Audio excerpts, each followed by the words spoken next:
So in addition to the issue of Trump's remarks and Bill Clinton's past, Donald Trump also went after Mrs. Clinton on the email issue, much to the delight of his supporters, accusing her of destroying evidence and suggesting she dodged a bullet. People have been, their lives have been destroyed for doing 1/5 of what you've done, and it's a disgrace. And honestly, you ought to be ashamed of yourself. Secretary Clinton, I want to follow up on that. I'm going to let you talk about email. Because everything he just said is absolutely false, but I'm not surprised. Really? In the first debate, and the audience needs to calm down here. I told people that it would be impossible to be fact-checking Donald all the time. I'd never get to talk about anything I want to do and how we're going to really make lives better for people. So once again, go to HillaryClinton.com. We have literally Trump. You can fact check him in real time.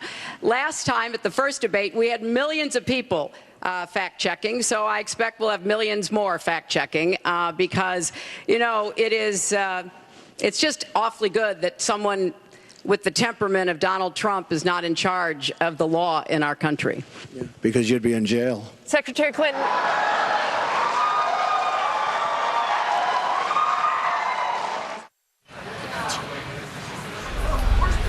That was a popular moment for some inside of the debate hall. And joining me now to discuss it, attorney David Wohl, who's a Trump supporter, and Austan Goolsbee, who served as President Obama's former chief economist. Great to see you both.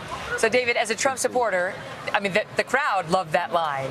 Even those who like Hillary Clinton know she did wrong when it comes to those emails, and she misled about it. And one of the first things he says he's going to do is appoint a special prosecutor, which should have been done months ago, to look into this. I mean, are you kidding me? There are 33,000 emails deleted. We know that everybody involved in her home server gets immunity. I've been practicing law 27 years. I've never seen a case where everyone's given immunity in exchange for nothing. You don't have to testify.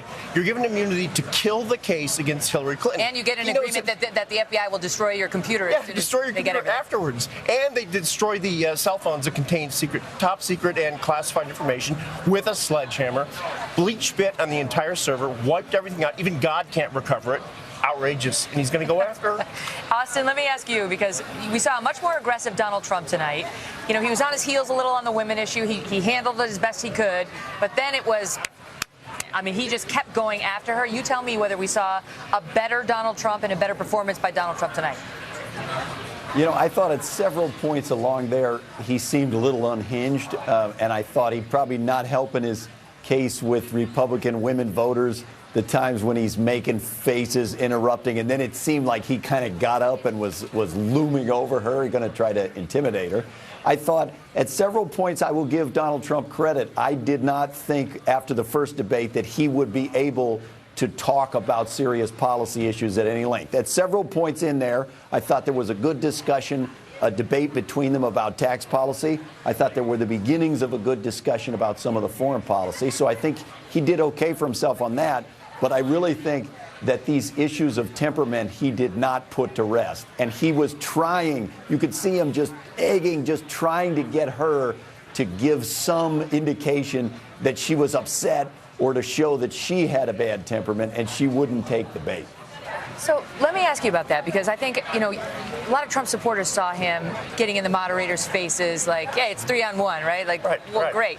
And interrupting Hillary a fair amount. The moderators had to stand him down a couple times, and they were like, yeah, there's our fighter. You know, that's part of why they love him. Yeah, they're sick of not having fighters on their behalf, like sending these guys into Washington. I thought but so let me speak to that, but then also speak to whether you think, what about these middle-of-the-road women are... Hold on a second. We need to take off. Here's Hillary on her plane. Let's take a quick listen. Have some drinks served. Yeah. My entire team is waiting for this airplane. How do you think you did? Was it tougher than you expected? No, I pretty much saw what I expected to see, and that's why, you know, the first thing I said was this is something that I've been saying since June, that he's not fit to be president and commander-in-chief. And there are a lot of people who said it before, and increasingly more adding that to the chorus. And what did President Clinton say to you afterwards? How did the president feel you did? You were talking to a voter, and he was like right behind you. Could you tell that? I could tell, yes. I could.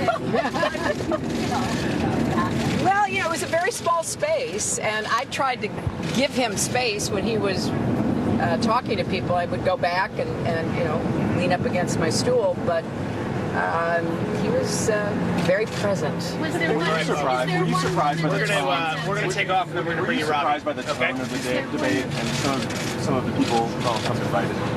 Were you surprised by that fact? Nothing surprises me about him, really, Dan. I was surprised. Hillary Clinton by the saying she got what she expected tonight. Let's just pick it up there, David. She's making an issue of what we were just talking about, him walking around her chair and so on in the debate hall. And the question was whether that's going to play with sort of middle of the road I thought he was voters. assertive, not aggressive. I thought he had a commanding performance on all the issues. He was intelligent. He, instead of yelling and shouting like he did and interrupting the first debate, he really sort of had this passive-aggressive approach, letting her sort of flame out in front of him and then taking control of the debate. And let's face it, the moderators at times were agitators and were going after him, in my view, much more so than they did with her. But I thought overall, Trump in a TKO. I really think he won this one. Austin, the moderators did go after Trump more than they went after Hillary. Having been a moderator in one of these debates, it's like sometimes you have to jump in because you got to get him sort of back on the question you asked, which they tried to do. Go ahead, your thoughts. Well, I thought that they were, going after both the candidates. That is not true that they only went after Donald Trump. The thing that they did more to Donald Trump than they did to her is tell him he's over his time and it's not his turn to speak. And they needed to do that because Donald Trump was do this thing where he gives an answer, then while she gives her answer, he interrupts her answer, and then he demands a second answer to the question. And they basically said, no, you can't do that. And he got mad at that.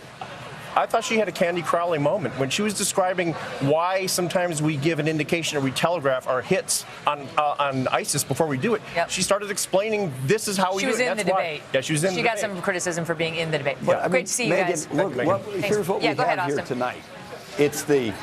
It's a conspiracy, and the conspiracy is the moderators are against Trump, the FBI's against Trump, Hillary Clinton's against Trump, it's a conspiracy that Donald Trump has found the accusers of Bill Clinton, and why didn't Hillary Clinton respond to those accusers?